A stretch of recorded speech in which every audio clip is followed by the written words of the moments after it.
Karine Bast, joker d'Anne-Sophie Lapix aux 20h, vient de fêter ses 2 ans à son poste. L'occasion pour la journaliste de France 2 d'évoquer ses temps forts et ses ambitions. Elle a présenté quasiment tous les rendez-vous d'information de France Télévisions, Télématin, le soir 3, le 12-13e, le 13h en week-end. Depuis ce lundi 19 décembre, on retrouve Karine Bast dans le fauteuil du 20h de France 2. Celle qui est du genre à sourire du matin au soir prend ainsi la place d'Anne-Sophie Lapix jusqu'à la fin de l'année.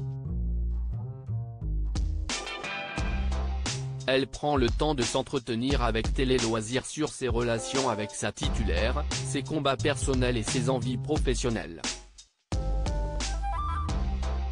Je rentre dans les chaussons d'Anne-Sophie Lapix Télé Loisirs, quel bilan tirez-vous de l'année écoulée? Karine Bast, je ressens de la satisfaction parce que 2 années se sont déjà écoulées et mon intégration au sein de la rédaction est réelle. Depuis mon arrivée, je me répète, quelle chance tu as.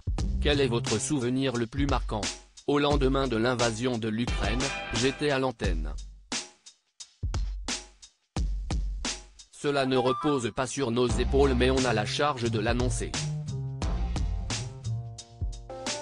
Ce sont des moments marquants parce que ces dates vont rester dans l'histoire et j'étais à l'antenne pour celle-ci. Mais il y a aussi des souvenirs plus légers comme lorsque j'ai reçu les médaillés olympiques après les Jeux. C'était très plaisant. Quelle est la patte Karine Bast? Je parle comme dans la vie de tous les jours de façon à vulgariser l'info. Ceci dit, je suis joker. De fait, je ne peux pas imposer ma patte. Je rentre dans les chaussons d'Anne-Sophie Lapix, ce qui est la base quand on est à mon poste.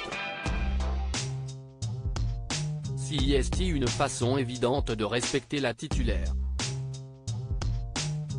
Il y a une ligne éditoriale que je ne peux pas bouleverser. D'ailleurs, je ne vais même pas essayer de le faire. Y a-t-il des combats personnels que vous aimeriez médiatiser davantage? Il y a un vrai problème de protection de l'enfance dans notre pays, je me suis rapproché de plusieurs associations ces derniers mois. Plus que jamais, ce sera mon combat. J'ai un enfant et ça me parle. Il y a quelque temps, j'étais naïf de penser que si on disait qu'on protégeait nos enfants, on le faisait. Je compte prendre le temps de regarder derrière le rideau et de faire un vrai combat.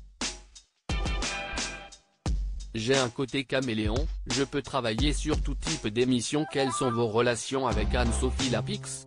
On s'entend extrêmement bien et on échange beaucoup par SMS.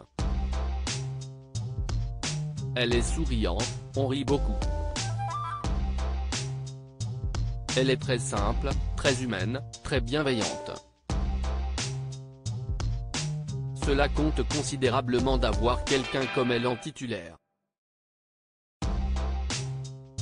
Il n'y a pas de chichi entre nous. Elle est à sa place, je suis à la mienne, elle sait que je n'essaie pas de m'octroyer quoi que ce soit. Je suis très respectueuse. Pourriez-vous animer un rendez-vous moins formel que le JT, voire changer de carrière? Je crois qu'avec moi, il faut s'attendre à tout, rire.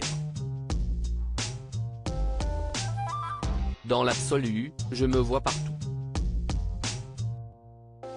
Je ne suis pas du genre à me projeter. En revanche, je peux faire plein de choses. Si je regarde dans le rétro, j'ai présenté des émissions sportives, des débats politiques. J'ai un côté caméléon, je peux travailler sur tout type d'émissions. Je laisse le vent me porter. Jusqu'à présent, cela me réussit très bien. À lire aussi, on s'envoie des petits textos, Valérie Hurtel se confie sur les coulisses du JT de 13h avec Juliane Bugy.